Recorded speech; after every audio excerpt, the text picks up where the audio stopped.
Salut tout le monde, bienvenue à ce premier vidéo sur le jeu Dune War for Arrakis publié par Cool Mini or Not en 2024. Dans ce vidéo, nous allons introduire le jeu proprement et expliquer sa mise en place.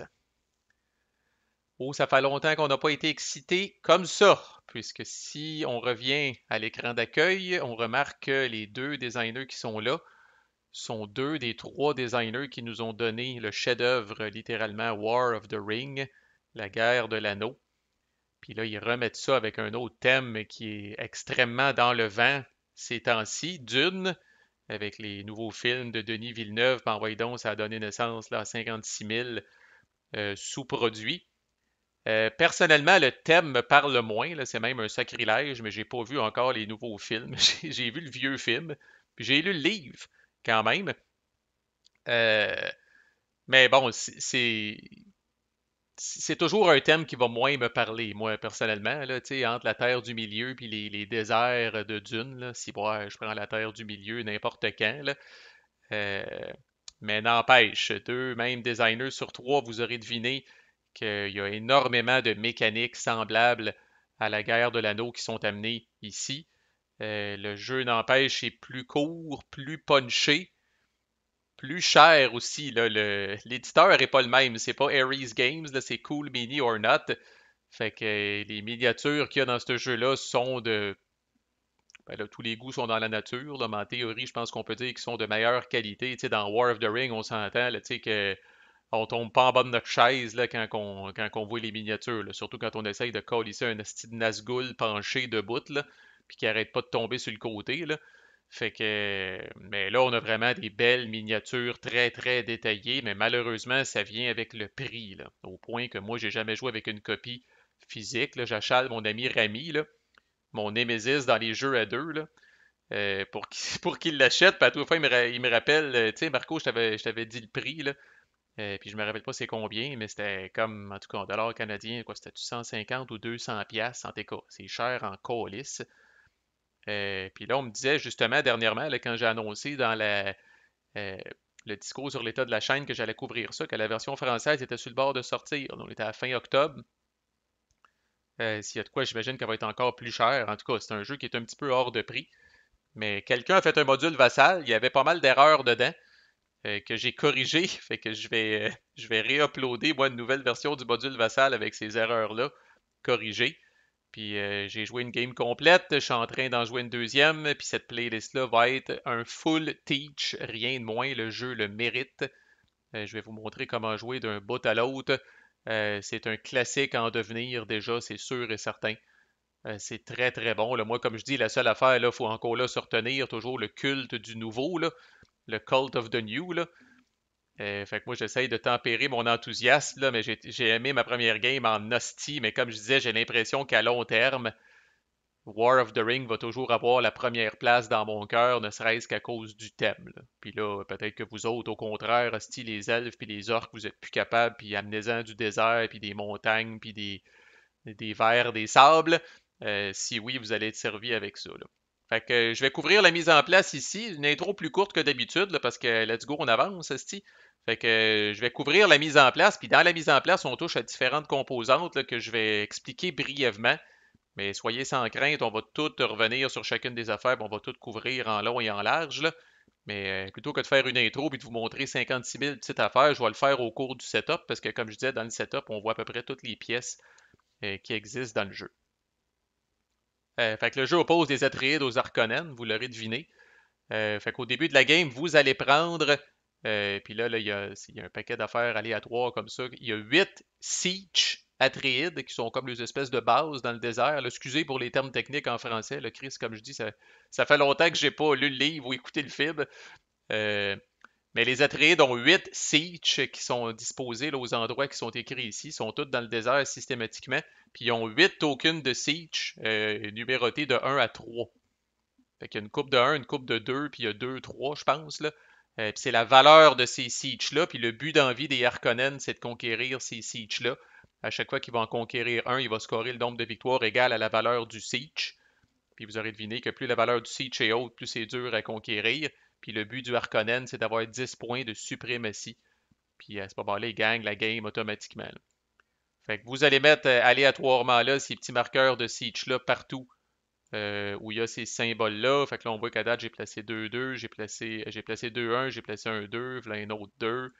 Fait que là, vous allez faire le tour de même, voilà un 3.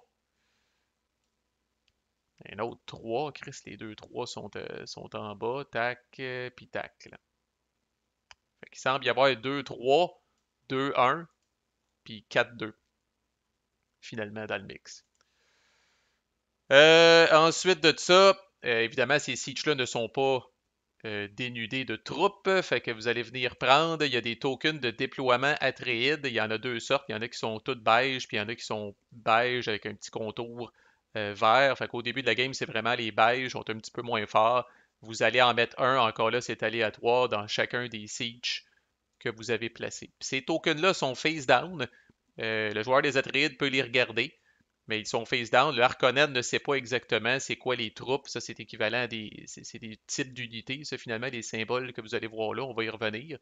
Mais le Harkonnen ne sait pas exactement qu'est-ce qui se trouve. Fait que Harkonnen est aveugle en esti au début. Il sait pas, il sait où sont les sieges. Il connaît pas leur valeur. Il sait pas ils sont défendus par combien ou quel type de troupes. Là. Mais ces tokens-là, il reste que ça varie pas dramatiquement. Là, vous allez voir que là, là, deux pareil déjà en partant. Là. Mais vous allez avoir une ou deux troupes. Je pense qu'il y a un de ces tokens-là. Évidemment, ça c'est meilleur. Ça, c'est deux unités d'élite Atreides par rapport à deux unités régulières.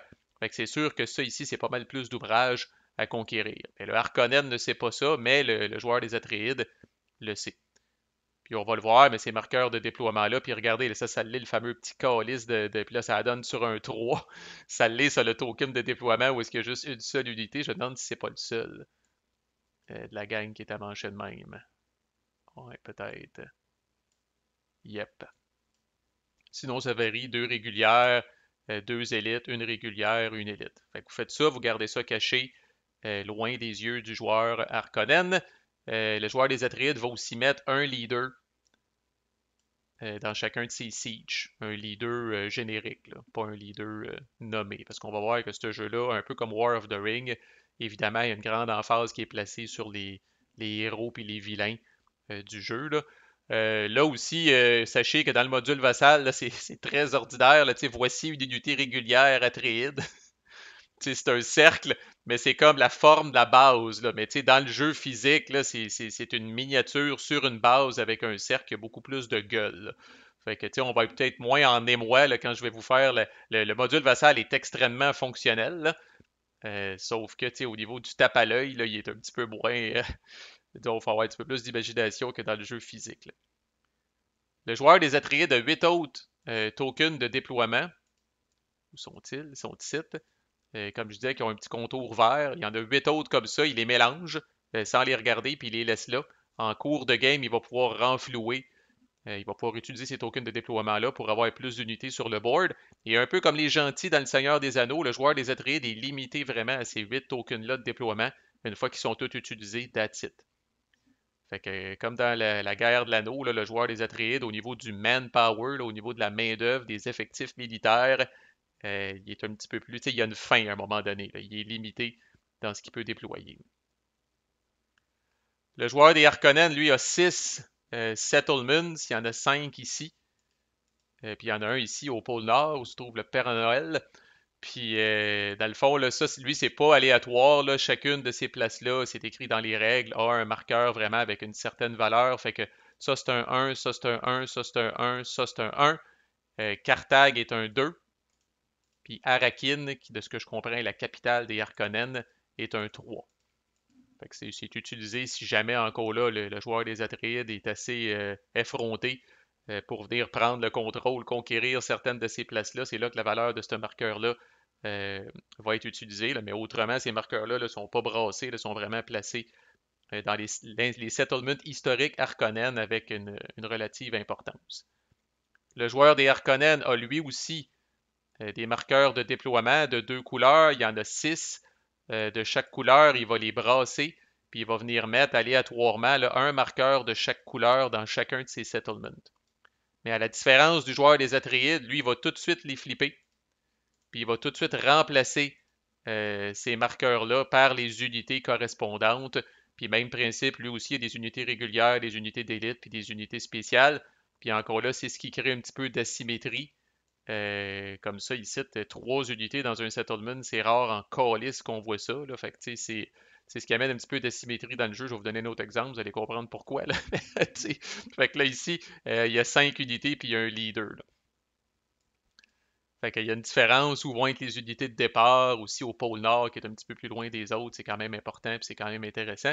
Fait que lui, oui, il brasse, oui, il place 2 marqueurs, mais il les flippe, puis il les remplace par des unités immédiatement, puis ces marqueurs-là sont plus utilisés du reste de la game.